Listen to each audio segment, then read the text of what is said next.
I gave everything for my family and slowly lost myself in the process. My name is Isabella, and I am 45 years old, living in a quiet suburban town called Willow Creek, a place that once felt like the perfect beginning of a life built on love, stability, and shared dreams, especially in the early years of my marriage to my husband Marcus, who was 49 years old, because back then I truly believed that love was something strong enough to survive anything if both people tried hard enough. And in those days, everything felt warm, safe, and full of promise, as Marcus would greet me every morning with a soft smile across the breakfast table, hold my hand during our evening walks as if nothing in the world could separate us, and listen to me carefully whenever I spoke about even the smallest things in my day, making me feel valued and understood in a way that I had never experienced before. While we often spent hours imagining our future together like it was a place we were slowly building step by step, talking about a cozy house filled with laughter, children running through the halls, and a peaceful garden where we would sit in the evenings and watch the sky change colors, believing that life would always stay that simple and beautiful. And when my first child, a baby boy named Oliver, was born, my entire world transformed in a way I could not have fully prepared for, as I felt completely exhausted yet deeply fulfilled, holding him close during endless sleepless nights, watching his tiny movements in the silence of the room, and whispering promises that he could not understand, promising that I would always protect him and always stay by his side no matter what life brought, even during the moments when my body ached from fatigue and my mind felt heavy from constant responsibility. Because somehow his small presence made every sacrifice feel meaningful. And Marcus, at that time, still tried to stay involved, awkwardly learning how to care for a newborn, changing diapers with uncertainty, gently rocking our son when I was too tired to stand, and telling me that we were a team and that nothing would break us. And I believed every word he said, holding on to that sense of unity as something solid and unshakable, especially when only a few months later I discovered that I was pregnant again, and that second pregnancy brought a new wave of exhaustion, responsibility, and emotional pressure that slowly began to change the rhythm of our home, as I gave birth to our daughter, Emily, and suddenly our house was no longer quiet or predictable, but filled with constant crying, feeding schedules, sleepless nights, and endless demands that seemed to repeat without pause, while I found myself waking up earlier than everyone else, cooking, cleaning, washing, organizing, and caring for two small children who depended on me completely, until I started to feel less like a person and more like a system that never stopped working. While Marcus slowly began to change in ways that were difficult to ignore, as he stopped asking how I felt, stopped sitting beside me in the evenings, and started spending more time on his phone or at work, returning home tired and distant, speaking less and listening even less. And even when I tried to share small moments from my day, he would respond with short words or distracted nods, as if my voice had become background noise in his life. And I began to notice how silence grew between us like an invisible wall, especially during nights when I would sit alone in the kitchen after putting the children to sleep, feeling completely drained but unable to rest because my mind was too full of thoughts I could not escape. And there were moments when I asked for small help, like asking him to bathe the children or sit with them for a while, and he would sigh and say he was too tired from work, while I stayed silent even though I felt the weight of everything resting only on my shoulders. And over time, I stopped asking for help altogether because disappointment became easier to tolerate than rejection. And as months turned into years, our conversations became shorter, our shared laughter disappeared, and even simple gestures like holding hands or sitting together faded into distance, until one day I realized that we were living in the same house, but no longer sharing the same emotional world. While financial pressure also began to grow, forcing me to prioritize the children in everything, buying them clothes, school supplies, and food first, while I wore the same few outfits repeatedly and convinced myself that it did not matter, even when I stood in front of shop windows and admired things I could no longer afford, walking away quickly whenever my children needed me, until slowly I started to forget what it felt like to do something just for myself. And there were moments when I imagined leaving, imagined starting over, imagined waking up without responsibilities for just one day.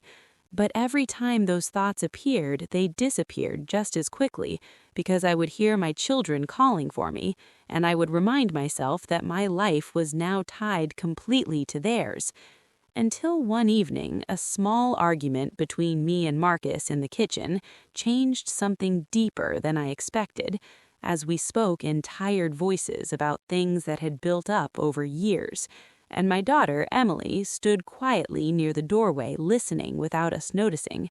until she asked in a small, frightened voice if we were fighting or if something bad was going to happen.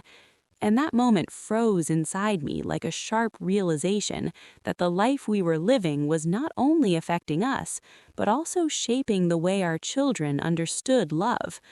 And later that night, when she came to my bed and asked if we were going to separate, I held her tightly and told her everything was fine, even though something inside me had already shifted permanently, because I realized that no matter how broken I felt, I could not let my children grow up with fear as their understanding of love.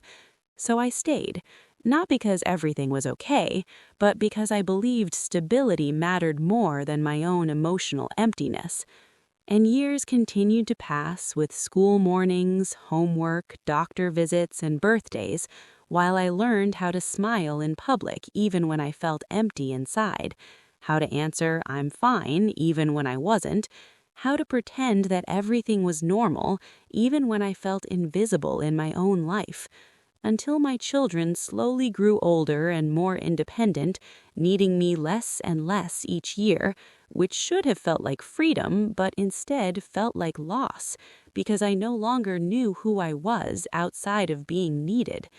And one day, when my daughter told me that I had always made her feel safe, I smiled, but inside I wondered who had ever made me feel safe. And now, when I look back at everything, I understand that I did not simply live a marriage. I lived a long emotional journey where love slowly turned into distance, responsibility turned into identity, and sacrifice became routine. And even though I don't regret staying for my children, I carry the weight of everything I lost, the version of myself that disappeared quietly over time, and the dreams that never got the chance to grow beyond the life I chose to build for others. As the years continued in Willow Creek, life inside our home slowly became a routine that never really changed, and I found myself waking up every day before the sun rose, moving through the same cycle of responsibilities without pause, preparing breakfast for the children, organizing their school bags, cleaning the house, washing endless dishes, and trying to keep everything in order while carrying a quiet exhaustion that never truly left my body. While Marcus became more distant with time, coming home later from work, speaking less, and spending most of his evenings in silence, either watching television or scrolling on his phone without really noticing what was happening around him. And even when we sat in the same room, it felt like there was an invisible space between us that kept growing wider each day, as if we were living parallel lives under the same roof, but no longer sharing the same emotional connection. And I began to notice that our conversations were no longer about feelings or dreams, but only about practical things like bills, schedules, school meetings, and daily responsibilities, until even simple communication felt heavy and mechanical. While I tried my best to keep the family stable for the children, making sure they had everything they needed, from school supplies to meals to emotional support, even if it meant ignoring my own needs completely. And there were nights when I would sit alone in the kitchen after everyone had gone to sleep, staring at the quiet walls and feeling a deep emptiness that I could not explain to anyone. Because on the outside, everything looked normal, but on the inside, I felt like I was slowly disappearing into a life that revolved entirely around others. And even when I tried to talk to Marcus about how I felt, he often responded with tired silence or short answers that closed every conversation before it could begin, making me feel like my voice had no place in our shared life anymore. And over time, I stopped trying to express myself because it felt easier to remain quiet than to face the disappointment of not being heard.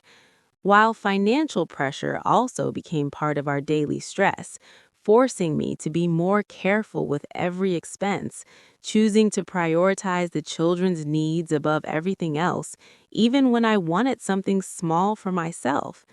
And I remember moments when I stood in shops, looking at simple things I could not afford, only to walk away quickly because reality always pulled me back. And slowly, I began to lose connection with the person I used to be before marriage, before motherhood, before responsibility consumed every part of my identity, until I no longer remembered what it felt like to do something just for myself without guilt or obligation.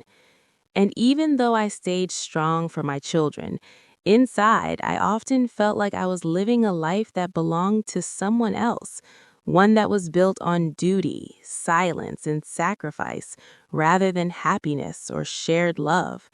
And this feeling grew deeper over time as the distance between me and Marcus became something normal, something we stopped questioning, until it became our everyday reality. As the final years passed in Willow Creek, our home became a place of quiet habits rather than shared emotions, where everything functioned properly on the surface but felt empty underneath. And I continued to live my life around the needs of my children, who were growing older, more independent, and slowly building their own worlds outside of me,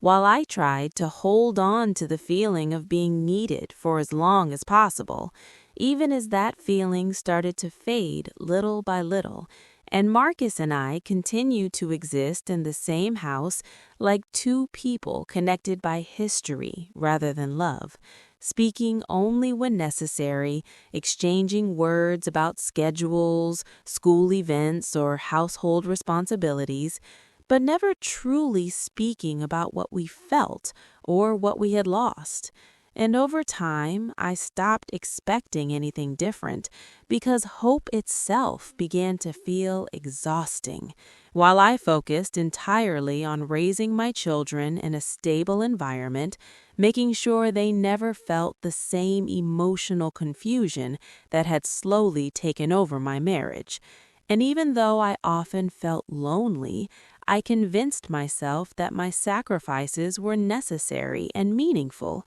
because they protected my children from instability. And I watched them grow into their own personalities, making friends, going to school, laughing freely in ways I had almost forgotten, while I stood quietly in the background of their lives, always present but slowly becoming less central.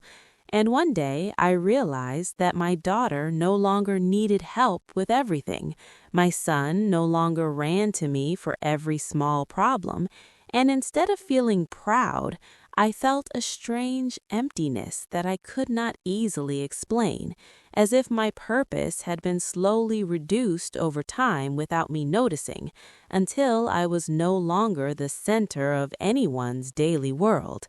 And Marcus and I never fixed what had broken between us because there was no dramatic ending, no final argument, only a long silence that became permanent. And I often asked myself who I was outside of being a mother and a wife who had stayed for stability. And in those quiet moments, I understood that I had lost pieces of myself along the way, dreams I never followed, a version of me that once existed before responsibility took over everything. And although I do not regret raising my children or giving them a stable life, I still carry the weight of the life I never lived, the conversations that never happened, and the emotional distance that slowly replaced love.